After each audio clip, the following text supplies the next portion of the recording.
नमस्कार। आपका स्वागत है हमारे आर के स्टोरी यूट्यूब चैनल पर। यहाँ आपको मिलेगा वीरान सड़क पर आत्मा और बस ड्राइवर का सामना, मोटिवेशनल स्टोरी, हॉरर स्टोरी, नैतिक कहानी, एंटरटेनमेंट आदि से जुड़ा बेहतरीन कंटेंट।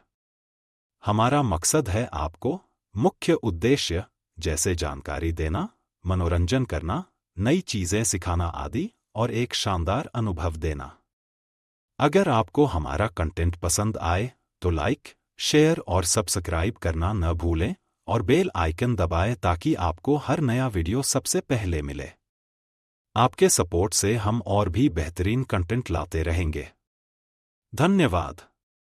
वीरान सड़क पर आत्मा और बस ड्राइवर का सामना। रात का अंधेरा घना हो चुका था। हल्की हल्की ठंडी हवा चल रही थी जो वीरान सड़क पर अजीब सी सिहरन पैदा कर रही थी। चारों ओर सन्नाटा पसरा हुआ था, केवल पेड़ों की सरसराहट और दूर कहीं उल्लू की आवाज इस शांति को भंग कर रही थी। इसी सुनसान सड़क पर एक बस तेजी से दौड़ रही थी। बस का ड्राइवर रमेश पूरी तरह से सड़क पर ध्यान लगाए हुए था। रमेश एक अनुभवी बस चालक था। उसने कई वर्षों तक इस मार्ग पर बस चलाई थी, लेकिन आज की रात कुछ अजीब लग रही थी। उसके सहायक किशन पिछली सीट पर झपकी ले रहा था। यह रास्ता जंगल के बीच से होकर गुजरता था और इस समय इस सड़क पर कोई और वाहन नहीं था। एक अजीब यात्री रमेश अपनी ही धुन में गाड़ी चला रहा था कि अचानक उसकी नजर सड़क के किनारे खड़े एक व्यक्ति पर पड़ी। सफेद कपड़े पहने हुए वह आदमी सड़क किनारे खड़ा था, जैसे किसी बस का इंतजार कर रहा हो। हालांकि इस समय और इस सुनसान इलाके में कोई यात्री खड़ा हो, यह अजीब था। रमेश ने बस रोक दी और खिड़की से झांकते हुए पूछा, कहाँ जाना है भाई? वह आदमी धीरे धीरे बस में चढ़ा। उसकी चाल में अजीब सी लचक थी। उसने सिर नीचे झुका रखा था और उसका चेहरा ढका हुआ था। बस के अंदर आते ही अचानक ठंडी हवा का झोंका महसूस हुआ। रमेश को थोड़ी घबराहट हुई, लेकिन उसने ध्यान नहीं दिया। आपको कहाँ जाना है? रमेश ने पूछा। आदमी ने बहुत धीमी आवाज में जवाब दिया, आगे, जहां यह रास्ता खत्म होता है। रमेश को उसका जवाब अजीब लगा। यह रास्ता तो बहुत लंबा था और सीधा एक पुराने निर्जन गांव की ओर जाता था। बस के अंदर अजीब सा सन्नाटा छा गया। रमेश ने रियरव्यू मिरर में देखा, लेकिन वह यात्री अब उसे कहीं नहीं दिख रहा था। अचानक गायब यात्री रमेश के रोंगटे खड़े हो गए। उसने तुरंत बस रोक दी और पीछे मुड़कर देखा। बस के अंदर केवल उसका सहायक किशन सो रहा था। वह आदमी कहीं नहीं था। रमेश ने झटके से किशन को जगाया। उठ किशन, तूने देखा वो आदमी कहाँ गया? किशन नींद से जागते हुए बोला, क्या हुआ भैया? मैंने अभी अभी एक आदमी को बस में चढ़ाया था, लेकिन वो गायब हो गया। किशन पूरी तरह जाग गया और इधर उधर देखने लगा। बस के अंदर कोई नहीं था।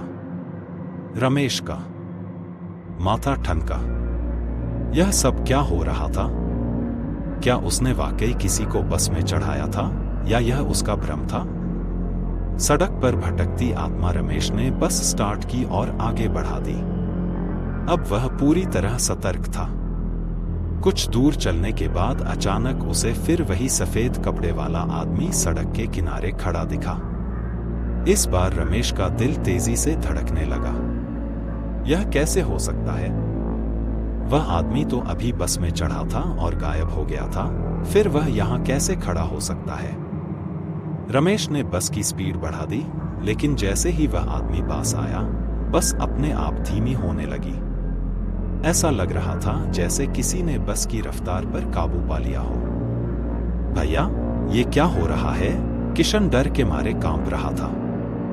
रमेश ने पूरी ताकत से एक्सीलेटर दबाया, लेकिन बस अब बहुत धीमी हो गई थी।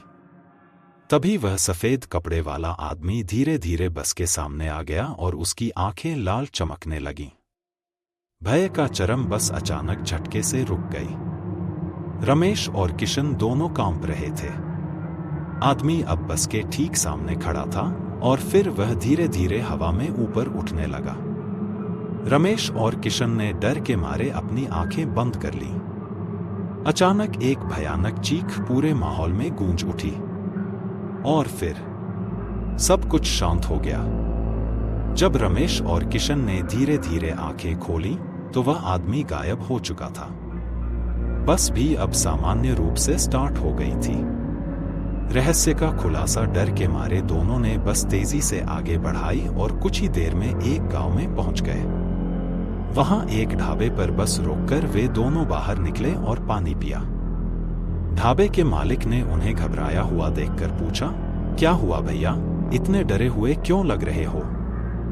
रमेश ने पूरी घटना सुनाई।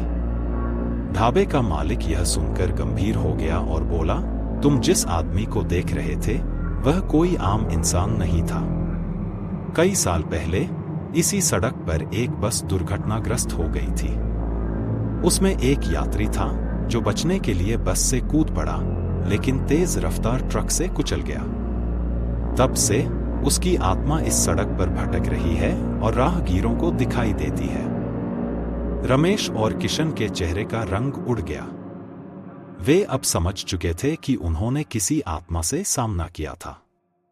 उस रात के बाद रमेश ने उस रास्ते पर बस चलाना छोड़ दिया। लेकिन हर साल उस वीरान सड़क पर कोई न कोई उस भटकती आत्मा को देखता है और उसकी चीखें आज भी सुनाई देती हैं।